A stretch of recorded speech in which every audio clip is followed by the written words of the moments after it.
তারপর পেছন ফিরে সে দেখলো একজন বেশ স্থূলকায় লোকের হাত ধরে একজন সুন্দরী মহিলা ওই নেকলেসটার জন্য ওয়েট করছে। জুয়েলারি শপের সেই মহিলা স্টাফটি সঙ্গে সঙ্গে শোকেস থেকে জিনিসটা বের করে ওই মহিলাটির হাতে দিল। এখন মহিলা স্টাফটির মুখে চওড়া হাসি। ওনাদের জন্য চায়ের ব্যবস্থাও করতে বলল সেই মহিলা স্টাফটি। নীল এসব দেখে অবাক হয়ে গেল। ও সঙ্গে সঙ্গে সেই মহিলা স্টাফটির উদ্দেশ্যে বলল, হ্যালো ম্যাডাম, এটা কি হলো? আপনি যে বললেন নেকলেসটা সরাসরি কিনতে হয়, আপনাদের দোকানে ট্রাই করা যায় না তাহলে? মহিলা স্টাফটি এবার ধৈর্য হারালো। নীলের প্রতি বিরক্তি প্রকাশ করে বলল, শুনুন মিস্টার, আপনার মতো প্রচুর মানুষ সারা বছর আমাদের শপে আসেন। পয়সা থাকলেও তারা জুয়েলারি গুলো দেখে ট্রাই করেন, কিন্তু কেনেন না। আপনাকে দেখে তো মনে হচ্ছে না আপনার কেনার সামর্থ্য আছে, তাই শুধু শুধু পরে দেখে কি লাভ? তাছাড়া বারবার এই জুয়েলারি গুলো ট্রাই করলে এদের জেল্লা নষ্ট হয়ে যায়, তখন পলিশ করার জন্য আমাদের আবার আলাদা খরচা করতে হয়। তাই এটা আপনাকে ট্রাই করতে দিইনি, বুঝতে পেরেছেন? আপনার মতো ছাপোষা মধ্যবিত্তদের জন্য এসব নয়, এগুলো খাঁটি, তাই দামও আকাশ ছোঁয়া। আপনার ক্ষমতায় এসব জিনিস পোষাবে না। জান না, ধর্মতলা মার্কেটে ফুটপাতে অনেক জিনিস পাওয়া যায়, ওখান থেকে বউয়ের জন্য কিছু নিন। মহিলাটির কথাগুলো যেন কাঁটার মতো বিঁধল নীলের বুকে, কিন্তু সেসব তোয়াক্কা না করে দোকানে উপস্থিত বেশিরভাগ মানুষই মুখ চেপে হাসলো। এমনকি সেই নেকলেস দেখতে চাওয়া মোটা সোটা লোকটি খ্যাক খ্যাক করে হেসে সহমত জানালো। কিন্তু এই কথাগুলো শুনে নীলের আত্মসম্মান আহত হলো। ও অবাক হয়ে বলল, হোয়াট? কি বললেন আপনি? কি মিন করতে চাইছেন আপনি? স্টাফ লেডি নীলের প্রশ্ন শুনে আবার বলল, এটা একটা লাক্সারি জুয়েলারি শপ। কয়েক ধরনের লোক আছে যারা প্রতিদিন অনেক স্ট্রাগল করে ইনকাম করে, কিন্তু এমন আচরণ করে যেন তারা কোটিপতি। এসব ফেক লোকজনদের আমরা একেবারেই এন্টারটেইন করি না।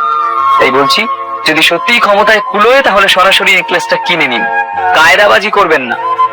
মহিলা স্টাফের কথাগুলো এতটাই ধারালো ছিল যে নীল ক্ষত বিক্ষত হয়ে গেল। এদিকে এসব শুনে খুব এম্বারেসড ফিল করলো আদ্রিতা। ওর নিজের ব্যাংক অ্যাকাউন্টেও 20 লাখ টাকা ছিল না।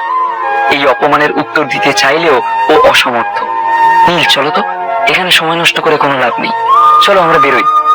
নীলের হাত টেনে আদ্রিতা বলল, দাঁড়াও আদ্রিতা, 1 মিনিট। এই যে ম্যাডাম, আপনি এক কাজ করুন, এই দোকানে জুয়েলারির যা যা আইটেম আছে সেগুলো সব প্যাক করুন। আমি দোকানের সব আইটেম কিনতে চাই। বলে নীল নিজের ব্ল্যাক কার্ড পকেট থেকে বের করে ক্যাশিয়ারের টেবিলের উপর ফেললো। নীলের সম্পর্কে না জেনে মহিলা স্টাফটি এতগুলো কথা বেকার শুনিয়ে দিয়েছিল। এখন উত্তর দেওয়ার পালা নীলের। শুধু কথায় না, কাজে উত্তর দেবে নীল। দোকানের ওই মহিলা স্টাফটি নীলের ব্ল্যাক কার্ডের দিকে নজর না দিয়েই বলল, দেখুন, আমাদের হিসেব করা আছে, সব গয়নাগাটি মিলিয়ে কিন্তু 10 কোটি টাকা খরচ পড়বে। নীলের কার্ডটা হাতে নিয়ে মহিলাটি বলল, আপনার কার্ড সোয়াইপ করার পর যদি অ্যাক্সেসিবল না হয় তাহলে কিন্তু আমি পুলিশ ডাকতে বাধ্য হব।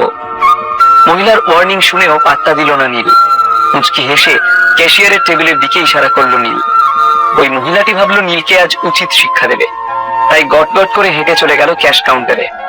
নীলের সেই ব্ল্যাক কার্ড সোয়াইপ করলো সে। সঙ্গে সঙ্গে স্ক্রিনে কিছু লেখা দেখে আঁতকে উঠল। কম্পিউটার স্ক্রিনে লেখা ছিল, ফুল পেমেন্ট সাকসেসফুলি ডিডাক্টেড। মহিলা স্টাফটি এবার থরথর করে কাঁপতে শুরু করলো। বেগতিক বুঝে দোকানের ম্যানেজার এসে উপস্থিত হলো। ওই মহিলা স্টাফ সেই ম্যানেজারকে সব কথা পরিষ্কার করে জানালো। ম্যানেজার ওই স্টাফ লেডিটিকে শান্ত করে দ্রুত ব্ল্যাক কার্ড নিয়ে নীলের কাছে এসে বলল, I am extremely sorry sir, আমাদের আপনাকে বুঝতে ভুল হয়ে গেছিল, আপনি প্লিজ কিছু মনে করবেন না। মাথা ঝুঁকিয়ে ম্যানেজার বিনীতভাবে ক্ষমা চাইল নীলের কাছে। নীল সঙ্গে সঙ্গে বলল, ডোন্ট জাজ any book by seeing its cover only. ঠিক আছে, ক্ষমা করে দিচ্ছি, কিন্তু সবকিছু ভালো করে প্যাক করে অমলতাস অ্যাপার্টমেন্টে পাঠিয়ে দেবেন। নীলের শান্তি হলো। ও মুখক্ষণ জবাব দিতে পেরে খুশি। একে তো অত টাকার গয়না কিনলো, তার উপর আবার ওর মুখে অমলতাসের কথা শুনে ম্যানেজার সহ উপস্থিত সকল ক্রেতারা দ্বিগুণ বিস্মিত হয়ে গেল। এই অ্যাপার্টমেন্টের নাম কলকাতা শহরের প্রতিটি মানুষ জানে। সবাই জানে কোনো সাধারণ ব্যক্তি এই অ্যাপার্টমেন্টে থাকা অ্যাফোর্ড করতে পারে না। সবাই নীলের দিকে হাঁ করে তাকিয়ে রইল, চেনার চেষ্টা করলো। সবার মনে একটাই প্রশ্ন, কে এই ছেলেটি? এদিকে আদ্রিতাও হতবাক একদম। এমন সময় নীলের পকেটে মোবাইলটা হঠাৎ বেজে উঠল। ফোন বের করে নীল দেখলো শালিনী মিত্রা ইজ কলিং। ও একটু চমকে গেল। হঠাৎ এই সময় শালিনীর ফোন ও আশা করেন। ফোন ধরলে শালিনী খুব ব্যস্ত হয়ে বলল, হ্যালো নীল, তুমি কি ফ্রি আছো এখন? শালিনীর গলায় অ্যাংজাইটি ধরা পড়ল। নীল অবস্থা বুঝে বলল, হ্যাঁ ফ্রি, কিন্তু কেন, কি হয়েছে? নীল মুহূর্তের জন্য পাজল হয়ে গেল। তাড়াতাড়ি একবার স্টোরে এসো, একটা ব্যাপারে তোমার হেল্প দরকার, খুব জরুরি। নীল কিছু বলতে যাবে তার আগেই শালিনী ফোনটা কেটে দিল। নীল এক মুহূর্ত ভেবে আদ্রিতা আর প্রিয়াঙ্কাকে ইশারা করে জুয়েলারি শপ থেকে বেরোতে বলল।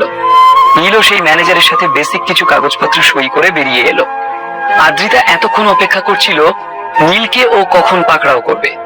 শপের ভেতরে কিছু জিজ্ঞেস করতে পারেনি আদ্রিতা, কিন্তু ওর মনের ভেতরে উথাল পাথাল অবস্থা।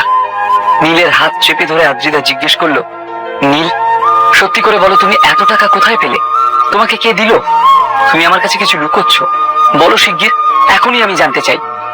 আদ্রিতার প্রশ্নের মুখোমুখি হয়ে নীল শান্তভাবে ওর চোখে চোখ রেখে বলল, আমি তোমার জন্য সবকিছু কিনতে রাজি আছি, পুরো দুনিয়া কিনে তোমার পায়ের সামনে বিছিয়ে দিতে পারি আদ্রিতা, যত টাকাই লাগুক তোমাকে আমি সব কিনে দেব। পৃথিবীর সব থেকে দামি দামি জিনিস সব আমি তোমাকে দিতে চাই। নীলের এই উষ্ণতা ভরা কথায় আদ্রিতার অনুসন্ধিৎসু মন মানল না। ও আরো শক্ত করে নীলকে ধরে বলল, একদম কথা ঘোরাবে না নীল, আমি একটা নেকলেস চেয়েছি, তাই বলে তুমি পুরো দোকানটা কিনে নেবে? এত টাকা আসছে কোথা থেকে বলো, বলো আমায়, উত্তর দাও। আদ্রিতা ব্যতিব্যস্ত হয়ে উঠল। নীল বুদ্ধি করে বলল, এই কয়েকদিন আগে কোম্পানিতে একটা বিশাল বড় ডিল স্যাংশন করিয়েছি, বস খুশি হয়ে আমাকে 10 কোটি টাকা ইনসেন্টিভ দিয়েছেন। এরকম উত্তর আদ্রিতা আগেও শুনেছে। ও আবারও মনে মনে ভাবলো, কোন কোম্পানিতে এত উদার হৃদয়ের বস থাকে যে এক কথায় একেবারে 10 কোটি টাকা ইনসেন্টিভ দিয়ে দিল? আদ্রিতার মন মানল না। ও আরো কিছু জিজ্ঞেস করতে চাইছিল নীলকে, কিন্তু তার আগে নীল এগিয়ে গিয়ে ট্যাক্সি ধরল। পরে কথা হবে, আগে ট্যাক্সিতে ওঠো। তাড়াহুড়ো করে আদ্রিতা এবং প্রিয়াঙ্কাকে ট্যাক্সিতে তুলে দিল নীল। তার উপর প্রিয়াঙ্কাও আছে সাথে, তাই আর ডিটেইলে এই বিষয়ে কোনো কথা বলতে পারলো না আদ্রিতা।